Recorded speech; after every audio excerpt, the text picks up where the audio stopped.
लो जी, sociology वालों।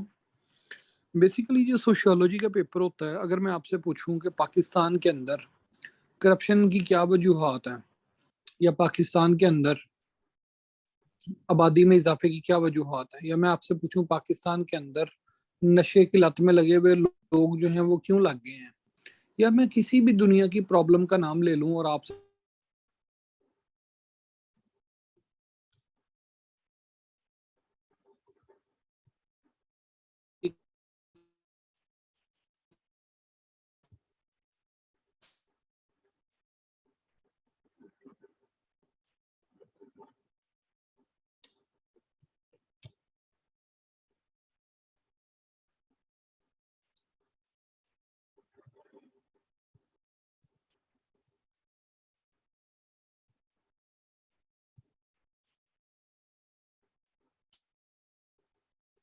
अलग से हैं।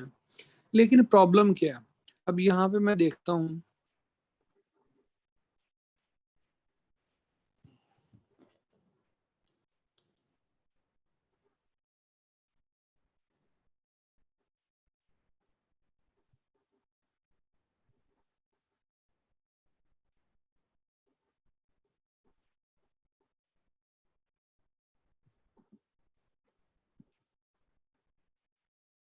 आवाज आ रही है? अब आ रही है?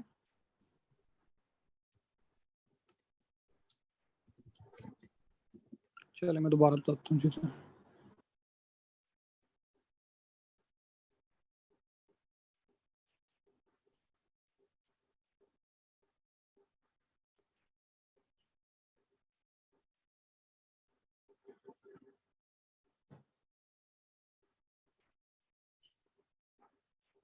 मैं बात को रिपीट करने लगा हूँ, दरमियान में आवाज कट गई थी। तो पहली बात इसमें ये है कि आप लोगों ने सोशियोलॉजी का पेपर हल करना है, तो डिफरेंट क्वेश्चंस हमारे सामने आते हैं। जैसे क्वेश्चन है जी, पाकिस्तान में करप्शन क्यों है, पाकिस्तान की जितनी भी सोशल प्रॉब्लम्स हैं, लड़ाई झगड़ा क्यों है, एक्सट्रीमिज्म क्यों है, यहाँ पे गुर्बत क्यों है, यहाँ पे बदनवानी यानी करप्शन क्यों है, यहाँ पे आपके अनएम्प्लॉयमेंट क्यों है, कोई भी सवाल आ जाए तो हर बंदे के पास इसके काफी सारे आंसर्स मौजूद होते हैं। बट जो सोशियोलॉजी का टीचर है वो आपको, अगर आप वही जनरलाइज्ड बातें लिख के आ जाएं, वही दो चार बातें जो सारे लिख रहे होते हैं, और अक्सर लोग जो सोशियोलॉजी रखते हैं उन्होंने सोशियोलॉजी की थ्योरीज को पढ़ा ही नहीं होता, उनके फिलोसफर्स को नहीं देखा होता, तो फिर वो क्या करते हैं, डेलिबरेटली जनरल जनरल बातें लिख के आते हैं कि शायद वो आगे समझते हैं जी पेपर तो बड़ा अच्छा होगा, सवाल तो बड़े आसान थे। तो सोशियोलॉजी में आसान सवाल ही आने हैं, इसमें मुश्किल तो सवाल आ नहीं सकता।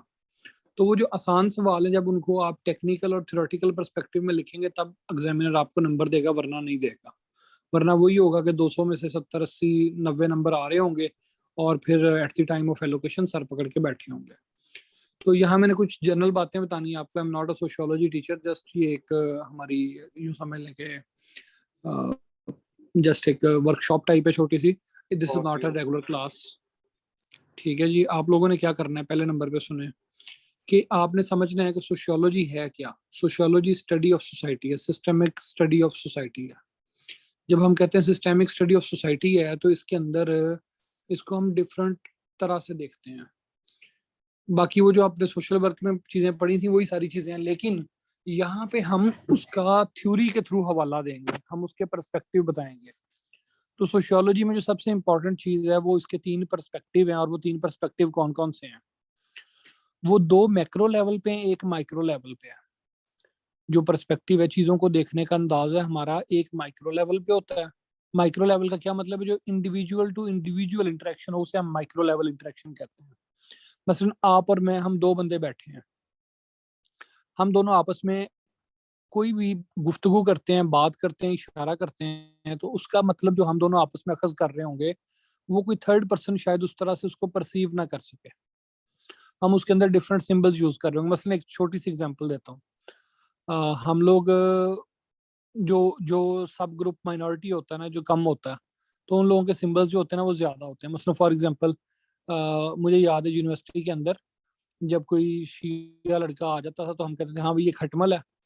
तो हम खुद जाते खुद शिया होने के बावजूद भी हम अपने उस दोस्त को कह रहे होते थे हाँ भाई तू भी खटमल है।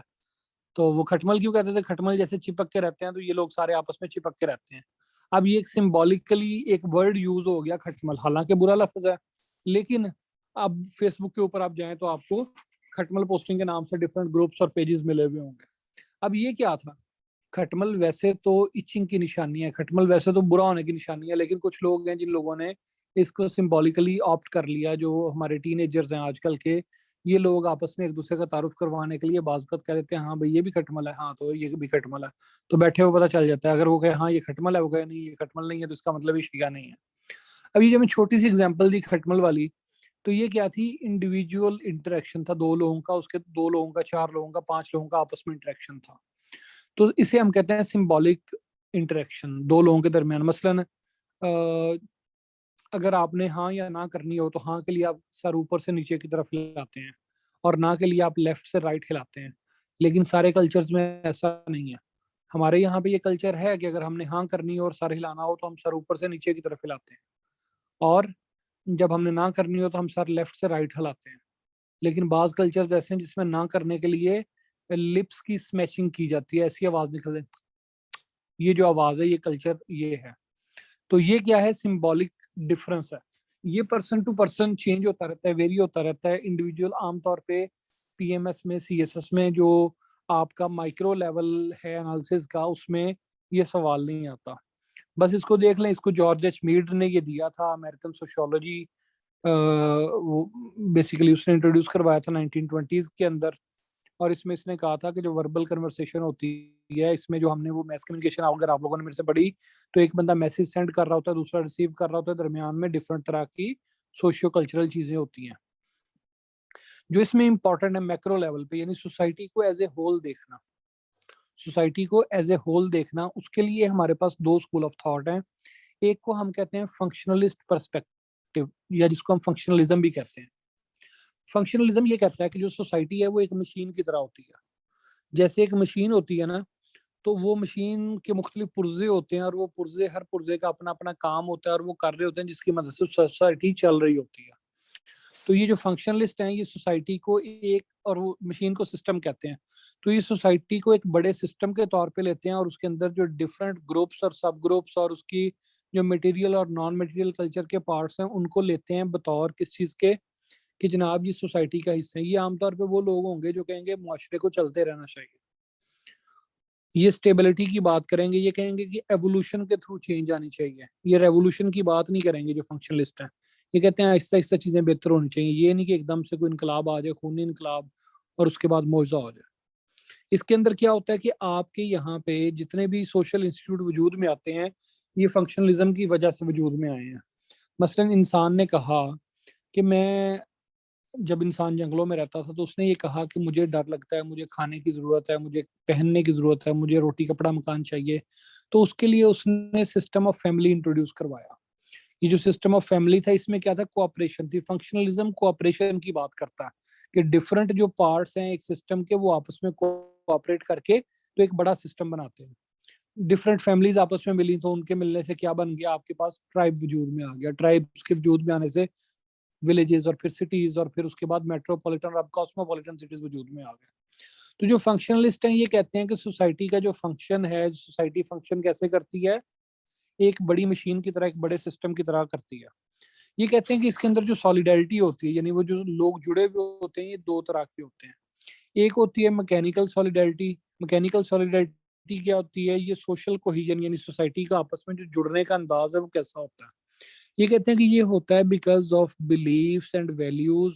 तो जो बिलीव्स और वैल्यूज हैं, यानी आपकी, चाहे वो सियासी हो, चाहे वो समाजी हो, चाहे वो मजहबी हो, उन वैल्यूज की वजह से सोसाइटीज आपस में जुड़ती हैं। ऑर्गेनिक सॉलिडारिटी क्या कहती है, ऑर्गेनिक सॉलिडारिटी कहती है कि जैसे फैमिली है आपकी, तो फैमिली के अंदर अगर एक भाई मुसलमान हो, दूसरा नॉन मुस्लिम हो, तो स्टिल बाज़ का तो उनका वो जो भाइयों का रिलेशन है वो आपस में खराब नहीं होता। तो जो ऑर्गेनिक सॉलिडारिटी होती है, ये नेचुरली एग्जिस्ट करती है अंदर के इंसान के अंदर, और इसकी वजह से सोसाइटी जुड़ी हुई है। जो ये कब ज्यादा हुआ, ये 1940s और 50s के अंदर ज्यादा स्ट्रांग हुआ। जितने भी रिलीजन है वो फंक्शनलिज्म के कायल हैं। जितने भी रिलीजन है, ये क्या कहते हैं कि स्ट्रक्चरल फंक्शनलिज्म है, सोसाइटी के अंदर हर बंदे का एक किरदार है। जहां पे भी कोई हाकिम की बात करेगा, जहां भी कोई महकूम की बात करेगा, जहां भी कोई अदालत की बात करेगा, जहां भी कोई पुलिस की बात करेगा, चाहे वो रिलीजन है चाहे वो सोसाइटी है, वो बेसिकली फंक्शनलिज्म की बात कर रहे हैं। ये सारी चीजें फंक्शनलिज्म की आती हैं। तो फंक्शनलिज्म सोसाइटी को जोड़ के रखती है। तीसरा जो पर्सपेक्टिव है, यानी इसमें मैक्रो लेवल पे, बड़े लेवल पे, ये बड़ा मजे का, इसे हम कहते हैं कन्फ्लिक्ट पर्सपेक्टिव। कन्फ्लिक्ट पर्सपेक्टिव दिया था सबसे पहले हीगल ने, लेकिन इसके जो सबसे ज्यादा, इसका फिर एक वर्जन दिया था हीगल ने, दिया था आइडियोलॉजी के कन्फ्लिक्ट का कंसेप्ट। उसने कहा था डिफरेंट आइडियोलॉजीज आपस में टकराती हैं। लेकिन हीगल की जो थ्योरी थी, उस थ्योरी को अप्लाई किया किसने? कार्ल मार्क्स ने। किस पे? मटेरियल इंटरप्रिटेशन पे। उसने कहा कि सोसाइटी के अंदर जितने मसाइल है ना, वो उसकी बुनियादी वजह एक ही है। लोगों ने पूछा क्या वजह है? कार्ल मार्क्स ने कहा कि उसकी वजह यह है कि सोसाइटी में दो तबके हैं। एक वो तबका है जिसके पास वसाइल हैं, जो वसाइल पे काबिज है। वो कहता है ये जो पर्सनल प्रॉपर्टी का कंसेप्ट है कि जी ये कमरा मेरा है, ये घर मेरा है, ये बंगला मेरा है, ये जायदाद मेरी है, ये गाड़ी मेरी है, ये कोई कोई चीज नहीं है। जो भी चीजें हैं इंसान ने, इस दुनिया के अंदर जो भी चीजें मौजूद हैं, वो सारी की सारी इंसानों की मुश्तरका मिरास है। कार्ल मार्क्स का कहता है वो सबकी हैं। ये जो आप रजिस्ट्री करवाते हो, ये जो आप रजिस्ट्रेशन करवाते हो, ये जो आप अपने नाम पे कर लेते हो चीज को, आपकी पोजेशन में आ जाती, कहते हैं ये सब गलत है। कार्ल मार्क्स कहता है ये सारी की सारी कोलेक्टिवली इंसान की, इंसानियत की क्या है? मिरास है। जब वो ये कहता है सारी इंसानियत की मिरास है, तो वहां पे वो कहता है जी सारी कम्युनिटी की मिरास है, तो हम उसके नजरिए को कम्युनिज्म कह देते हैं। जब वो कहता है पूरी सोसाइटी की है, तो हम उसके नजरिए को सोशलिज्म कह देते हैं। ये जो सोशलिज्म एंड कम्युनिज्म है, ये बेसिकली कन्फ्लिक्ट पर्सपेक्टिव से आता है। इसका मानना क्या? कहते हैं सोसाइटी जो है हमेशा कन्फ्लिक्ट के मुताबिक चलती है। फंक्शनलिस्ट कहते हैं कोऑपरेशन से सोसाइटी चलती है। जो कन्फ्लिक्ट पर्सपेक्टिव है, कार्ल मार्क्स है, वो ये कहेगा सोसाइटी के अंदर कन्फ्लिक्ट है। वो कहते हैं there is always a conflict between haves and haves nots. ये जो हैव्स एंड हैव्स नॉट्स हैं, ये कौन से हैं? ये कहता है कि ये वो लोग हैं कि जो लोग कहते हैं कि हमारे पास यहाँ पे, यू कैन से कि कुछ लोग ऐसे हैं जिनके पास पैसा है, कुछ के पास नहीं है। कहता है ये ऐसे ही है जैसे दो बैल नहीं होते आपस में, उन्होंने सींग फंसाए हुए होते हैं और वो एक दूसरे के साथ फंस के खड़े होते हैं। या जैसे हम हुक लगाते हैं, पेंट का हुक होता है या कोई भी हुक, तो वो हुक आपस में कन्फ्लिक्ट की वजह से जुड़ा हुआ होता है। तो ये जो हुक होता है, तो ये बेसिकली बात करता है किस चीज की? कन्फ्लिक्ट की। तो इसके ऊपर क्या एतराज है? ये कहता है कि जनाब इंसान की जो नेचर है वो हमेशा क्या है? वो इंसान की नेचर जो है वो बहुत ज्यादा क्या है? सेल्फिशनेस है उसके अंदर। वो सेल्फ इंटरेस्ट को सामने रखता है, वो अपने इंटरेस्ट को सामने रखता है। लेकिन ऐसा नहीं है, इंसान अल्ट्रिस्टिक भी होते हैं, कुर्बानी भी देते हैं दूसरों के लिए। इंसान जो है वो अच्छे काम भी करते हैं। इंसानियत जो है वो कोऑपरेशन की बुनियाद पर भी चलती है। तो ये जो दो पर्सपेक्टिव है, फंक्शनलिज्म और कन्फ्लिक्ट पर्सपेक्टिव, अगर आपके सवाल में, यानी अगर ओवर पॉपुलेशन का सवाल आ गया, अगर करप्शन का सवाल आ गया, अगर कोई भी सवाल आ गया, आपने इन दो पर्सपेक्टिव्स का हवाला नहीं दिया, तो आप सोशियोलॉजी के दायरे से खारिज हो गए हैं। उसके बाद आप जो कुछ भी लिख रहे हैं, आप सोशियोलॉजी नहीं लिख रहे। तो ये दो पर्सपेक्टिव आपके लाजमी तौर पे वहां मौजूद होने चाहिए। किसी को इस बात में कोई मसला है तो मुझे बताए।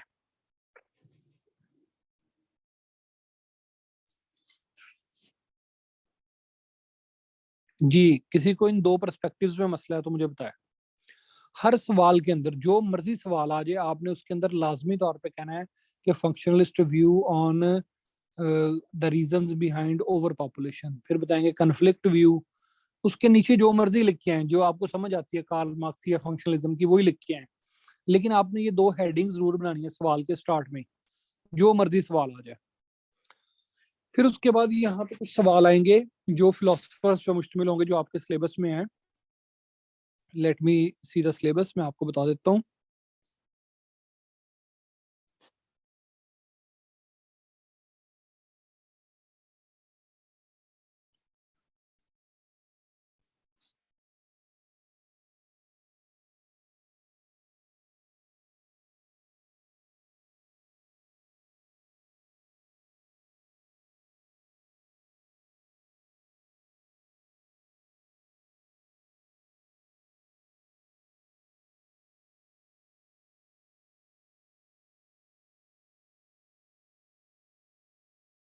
है मॉडर्न एरा। मॉडर्निज्म का मतलब ये नहीं है कि आप जीन्स की पैंट पहन ले तो ये मॉडर्निज्म है। मॉडर्निज्म का मतलब ये नहीं है कि आपने पैंट शर्ट पहन लिया तो ये मॉडर्निज्म है। मॉडर्निज्म का मतलब ये है कि आपने क्या किया है, अपने मुल्क में इंडस्ट्री लगाई है और जो आपकी इकोनॉमी है वो एग्रीकल्चर से इंडस्ट्री की तरफ मूव कर गई है।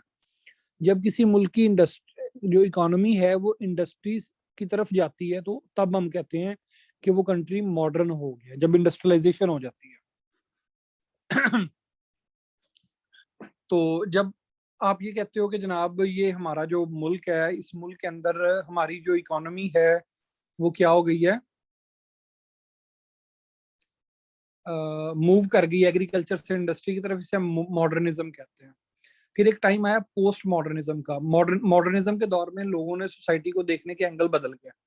पहले लोग देखते थे सोसाइटी को एक ऑर्गेनिक तरीके से, एग्रीकल्चर दौर में बस लोगों ने काम कर लिया थोड़ा सा, फिर फसल पकने का इंतजार कर लिया, सुबह जल्दी उठे रात को जल्दी सो गए, ये स्टाइल होता था। इंडस्ट्री आई तो दिन रात जागना हो गया। जब आपका यूनिट चलता है तो पूरी रात भी आप जागते हैं, आधे लोग दिन को जाग रहे हैं, आधे लोग रात को जाग रहे हैं।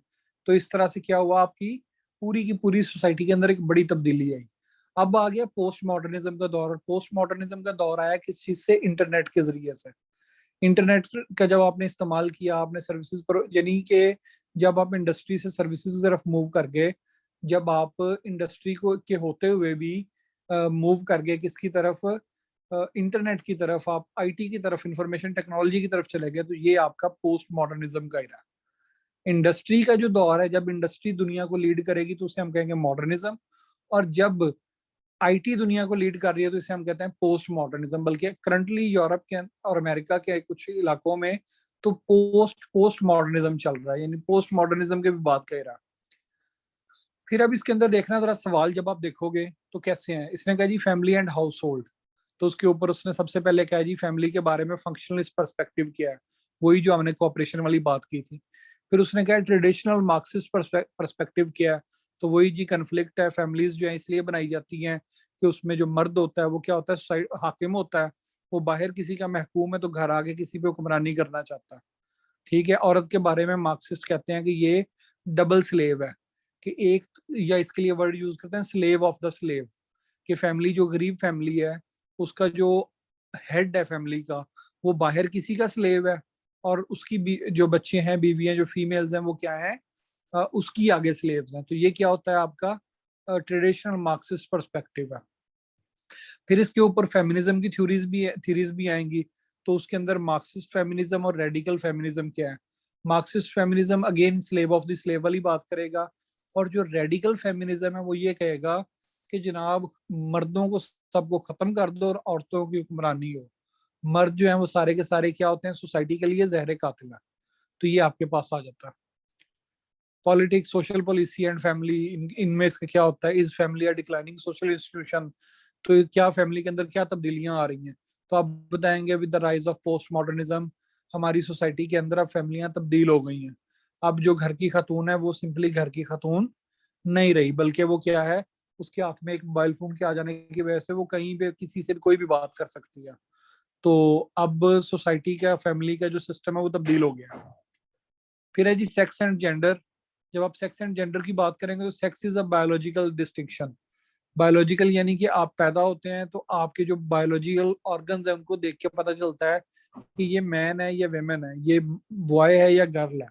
लेकिन जेंडर जो होती है ये कल्चरल डिस्टिंक्शन होती है। अब एक बंदा है, एक औरत है, वो सीएसएस कर गई और वो असिस्टेंट कमिश्नर बन गया, वो चाहती है कि वो किसी ऐसे शख्स से शादी करे कि जो घर में रह के बच्चों की तरबियत कर सके, क्योंकि उसने तो जॉब पे जाना ही जाना है। तो अब यहाँ पे क्या हुआ कि वो औरत जो है वो हेड ऑफ द फैमिली बन गई, और मर्द जो है वो क्या, उसने वाइफ वाले रोल को अडॉप्ट कर लिया, जो ट्रेडिशनल रोल है। या इससे भी बढ़ के ये आ गया कि औरत ने भी जॉब पे जाना शुरू कर दिया, मर्द ने भी जॉब पे जाना शुरू कर दिया। शाम को एक दिन खाना मर्द बनाए, एक दिन औरत बनाए। तो ये क्या है, अब आपके जेंडर्स तब्दील हो गए। पहले जो जेंडर्स थे वो और तरह के होते थे। पहले खवातीन रंग बिरंगे कपड़े पहनना पसंद करती थी, अब जो है वो भी नॉर्मल जो है मर्दों की तरह कपड़े भी पहन लेती हैं। तो ये क्या हुआ कि ये कल्चरल डिस्टिंक्शन थी जो अब पोस्ट मॉडर्निज्म के अंदर खत्म हो रही है। फिर जेंडर एंड फैमिली के अंदर क्या रोल होता है, पीयर ग्रुप में क्या होता है, स्कूलिंग में क्या होता है, मैस मीडिया का क्या इम्पैक्ट है इसके ऊपर, ये कैसे जेंडर को कंस्ट्रक्ट करते हैं, जेंडर कैसे बनता है। मसलन सबसे पहले फैमिली के लिए हम देखते हैं। तो फैमिली के अंदर क्या होता है कि जब बच्चों कोई लड़का पैदा होता है तो हम उसके लिए कार लेके आते हैं खिलौने के तौर पे, ट्रक लेके आते हैं। जब कोई लड़की पैदा होती है तो उसके लिए हम गुड़िया लेके आते हैं। तो यहाँ पे आप उसको बता रहे हो कि आपका रोल जो है वो क्या है, ये है। मसलन कोई लड़का हो तो उसके लिए हम ब्लू ड्रेसेस लेके आते हैं, लड़की हो तो उसके लिए पिंक ड्रेसेस लेके आते हैं। ये फैमिली सिखा रही होती है। इसी तरह पीयर ग्रुप होता है। पीयर ग्रुप के अंदर भी डिस्टिंक्शन होती है। बच्चे सारे एक जैसे खेल रहे होते हैं, एक बच्चा दरमियान में आएगा, एक लड़का दरमियान में आएगा और वो ये कहेगा कि जो ना मैं लड़कियों के साथ नहीं खेलता। यहाँ से क्या हुआ, उसने डिस्टिंक्शन कर दी। ये पीयर ग्रुप जो था आपका वो तब्दील हो गया और आहिस्ता आहिस्ता लड़के जो थे वो बाहर जा खेलने लग गए, लड़कियां घरों में बैठ के खेलने लग गई गुड़िया के साथ। स्कूलिंग के अंदर अगेन, स्कूलों के अंदर भी वही है। अगर तो आपका अलग अलग स्कूल सिस्टम है, बॉयज अलग है, गर्ल्स अलग हैं, तो दोनों की सोशलाइजेशन डिफरेंट है। इस तरह मैस मीडिया, तो मैस मीडिया के अंदर भी आप देखते हैं जो ड्रेसिंग स्टाइल है, जो आपके ड्रामे हैं, जो फिल्में हैं, उसके अंदर जो खवातीन के रोल हैं वो डिफरेंटली दिखाए जाते हैं। फिर जेंडर स्ट्रेटिफिकेशन हो जाती है यहाँ पे। तो उसमें हमारे पास वर्किंग मैन एंड वेमेन है। इस तरह आपके पास हाउस वर्क है, वेमेन सेकंड शिफ्ट है कि औरत पहले बाहर काम करके आएगी, फिर घर आके भी काम करेगी, तो घर के काम भी करेगी। जेंडर इनकम एंड वेल्थ है, कमा मर्द ज्यादा रहा होता है तो वो अपने आप को ज्यादा बड़ा समझ रहा होता है। जेंडर एंड एजुकेशन, अब तो खैर ये कम होता जा रहा है, लेकिन ये है कि पहले लड़कों को पढ़ाते थे, लड़कियों को पढ़ाते नहीं थे। जेंडर एंड पॉलिटिक्स, अभी भी आपकी पॉलिटिक्स जो है वो मेल डोमिनेटेड है, पैट्रियार्कल है। Gender and military, military again आपकी मेल डोमिनेटेड है। Are women a minority, question ये है, तो माइनॉरिटी नहीं है ये, इनकी तादाद जो है वो मर्दों के बराबर है। Minority women double double double problem होती है। जो खवातीन माइनॉरिटीज होती हैं, यानी एक तो किसी भी सोसाइटी के अंदर जो माइनॉरिटीज होती हैं उनको बुरा समझा जाता है, उनके बारे में डिफरेंट तरह के हमारे वो होते हैं, एनालिसिस डिफरेंट होता है, हम उनको डिफरेंट तरीके से डील कर रहे होते हैं, बुरा समझ रहे होते हैं, लोअर स्टेटम का पार्ट समझ रहे होते हैं। और जो उनकी आगे खवातीन होती हैं उनको तो और बुरा यानी कि फील करना पड़ता है। अगेन वही स्लेव ऑफ द स्लेव। फिर वायलेंस अगेंस्ट वेमेन, तो ये बड़ी कॉमन है। एक तो है जो विद इन फैमिली है कि औरत होने की वजह से मर्द बीवी को मारता है, एक ये वायलेंस है। एक ये है कि भाई बहन को मारता है, एक ये वायलेंस है। ये तो विद इन फैमिली है। एक ये है कि खवातीन जो है हमारे जैसी पेट्रियार्कल सोसाइटी के अंदर एसिड थ्रोइंग जो है, ये आपने सुना होगा। इस पे उसने डॉक्यूमेंट्री भी बनाई है, उसने क्या नाम है उसका, जो जिसने ऑस्कर अवार्ड जीता, तो डॉक्यूमेंट्री भी बनी है एसिड के ऊपर ना, गर्ल इन द रिवर मेरे ख्याल है ये नाम है उसका। तो ये इसी तरह से अब देखो, इसी के अंदर आगे खुद इसने नीचे आपको कह दिया कि इसका स्ट्रक्चर, शर्मीनो बेचना है, यस, स्ट्रक्चरल फंक्शनलिस्ट एनालिसिस करो, सोशियो कन्फ्लिक्ट एनालिसिस करो। तो जो मर्जी सवाल आ जाए आपने ये कर लेना है। फिर जो बेसिक फेमिनिस्ट आइडियाज हैं, ये तीन बेसिक फेमिनिस्ट आइडियाज हैं। तीन है। एक है लिबरल फेमिनिज्म। लिबरल फेमिनिज्म कहता है कि women are the human beings, so all the rights granted to the women to the men should be granted to the women as well. ये liberal feminism होता है। एक होता है आपका मार्क्सिस्ट फेमिनिज्म, जो ये ऊपर हमने स्लेव ऑफ द स्लेव की बात की है। और तीसरा होता है रेडिकल फेमिनिज्म। रेडिकल फेमिनिज्म क्या होता है, जिसके अंदर खवातीन जो हैं वो कहती हैं कि जितनी सोसाइटी की नॉर्म्स हैं, जितने सोसाइटी के इंस्टीट्यूशंस हैं, जितने सोसाइटी के लॉज हैं या कुछ भी है, इस सब को उठा के साइड पे मारो। और खवातीन जो है वो एक इनकलाब बपा करते हैं मर्दों के खिलाफ, जिसमें हेट है मर्दों के लिए। अगर इवन कोई मर्द फेमिनिस्ट भी है, मेल फेमिनिस्ट भी होते हैं, तो जो मेल फेमिनिस्ट भी है वो उसको भी क्या जो समझती हैं कि ये हमारा दोस्त नहीं है, दुश्मन है। जो लिबरल फेमिनिस्ट है वो ये समझती हैं कि खवातीन के हकूक को दिलाने के लिए जो लिबरल मेल है उसका किरदार। लेकिन जो रेडिकल फेमिनिस्ट है वो कहती हैं कि अगर कोई मर्द भी ये बात कर रहा है ना, तो वो अपने गिल्ट की बुनियाद पे कर रहा है। अब ये वैसे बड़ा वेग सा और बेहुदा सा आइडिया रेडिकल फेमिनिज्म का। लिबरल फेमिनिज्म फिर भी एक्सेप्टेबल किस्म की चीज है। ये मेरे कमेंट्स हैं, ये पेपर में ऐड नहीं करने आप। फिर हेल्थ आ जाता है। हेल्थ की हम बात करते हैं तो हमारे पास जितनी भी चीजें हैं इसके ऊपर फिर नीचे आके देखो, इसने social inequalities in health, social class inequalities. मसलन ये है कि एक गरीब आदमी जो है उसका जो इलाज होता है उसके लिए बाज़ात वो चीजें, वो सहूलियत, पाकिस्तान का अलबत्ता जो सिस्टम है वो बहुत अच्छा है इलाज का। यहाँ पे अमीर और गरीब दोनों के लिए इलाज की सहूलियत सरकारी अस्पतालों में बराबर है। और हम लोगों की वैसे एक आदत बनी हुई है बुरी, के पाकिस्तान को बुरा ही कहना है। पाकिस्तान का हेल्थ सिस्टम दुनिया के बेहतरीन हेल्थ सिस्टम में से एक है। यानी जितना सस्ता और जितना इलाज हमें मिल रहा है, पाकिस्तान का जो हेल्थ सिस्टम है बहुत अच्छा है, अप्रिशिएबल सिस्टम है।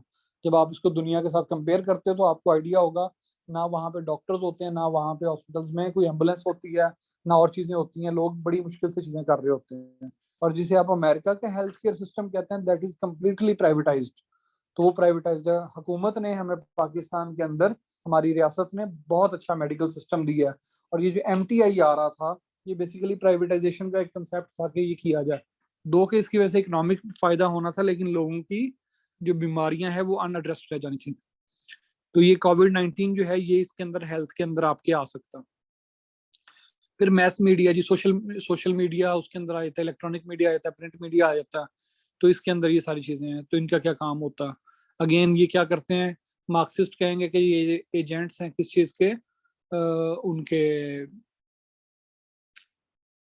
जो आपके बुर्जियासी तबका है, जो हैव्स वाला तबका है, ये अमीरों के आला खान है। एजुकेशन का भी मकसद यही होगा।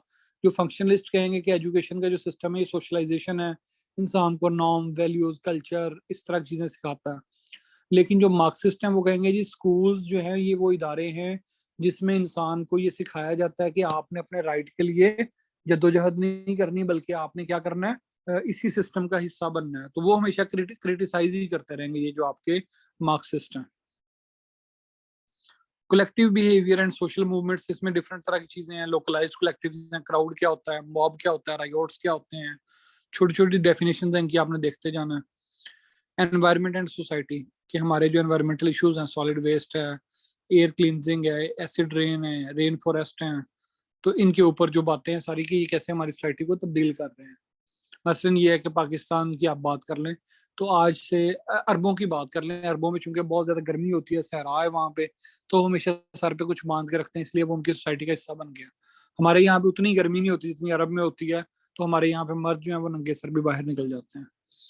रिलीजन इन मॉडर्न सोसाइटी, तो इसके ऊपर सोशियोलॉजिकल स्टडी ऑफ रिलीजन जब आप पढ़ेंगे तो उसके उसमें आपके पास आ जाएगा कि जनाब जो फंक्शनलिज्म कहेगा कि ये सोसाइटी को बाउंड करके रखता है, उसको एक सूद करके रखता है, लोगों को अच्छाई और बुराई सिखाता है, ब्ला ब्ला ब्ला।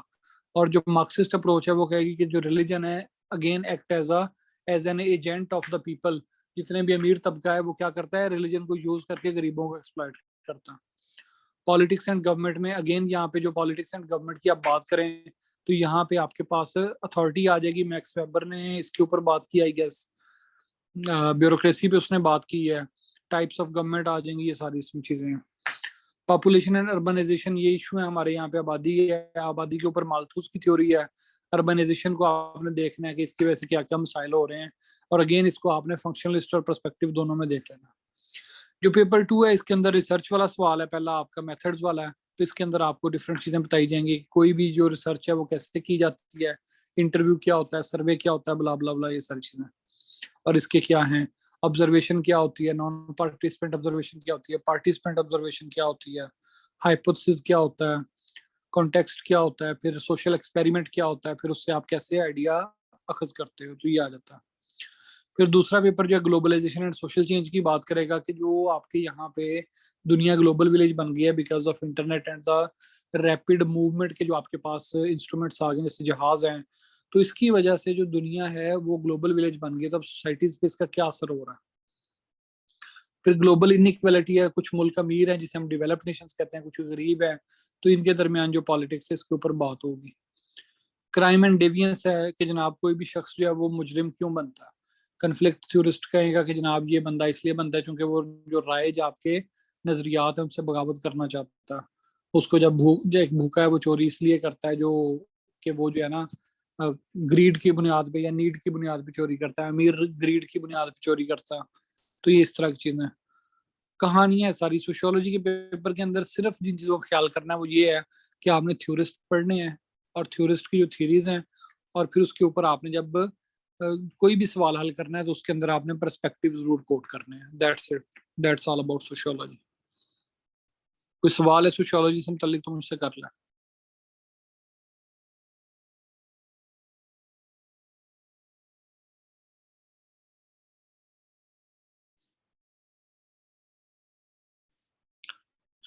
जी कोई क्वेश्चन है तो कर ले मुझसे।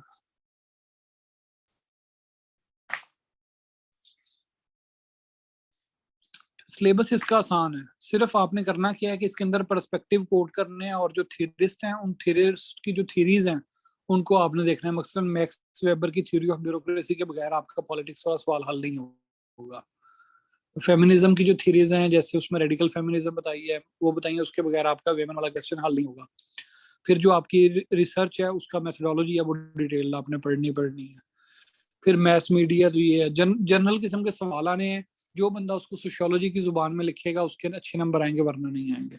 कल्चर क्या होता है, कल्चर की टाइप्स क्या है, कल्चर के पार्ट्स कौन से हैं, ये सारा कुछ इसके अंदर आ जाएगा। That's it, nothing more than that. ये जो अप्लाइड सोशियोलॉजी है, ये आपके जो करंट चीजें हैं उसमें आ गई, यानी रिसर्च वाली चीजें आ जाएंगी। और ग्लोबलाइजेशन इस वक्त चल रहा है, ग्लोबल इनइक्वालिटी है, क्राइम एंड डेवियंस है, तो ये आपके सारे अप्लाइड सोशियोलॉजी में आ जाता है।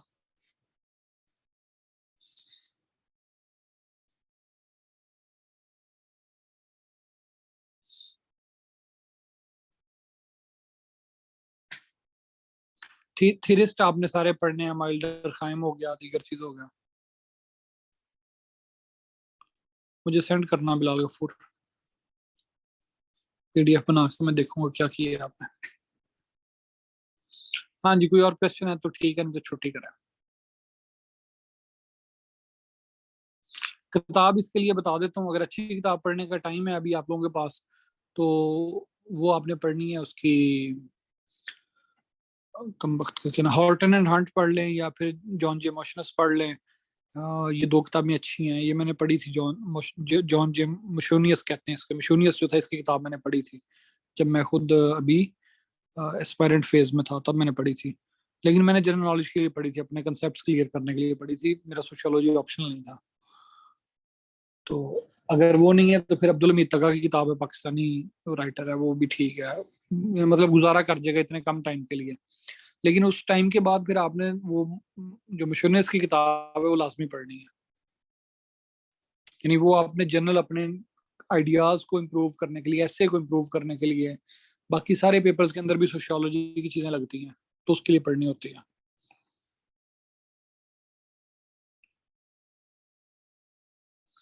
ठीक है जी, अल्लाह हाफिज, टेक केयर।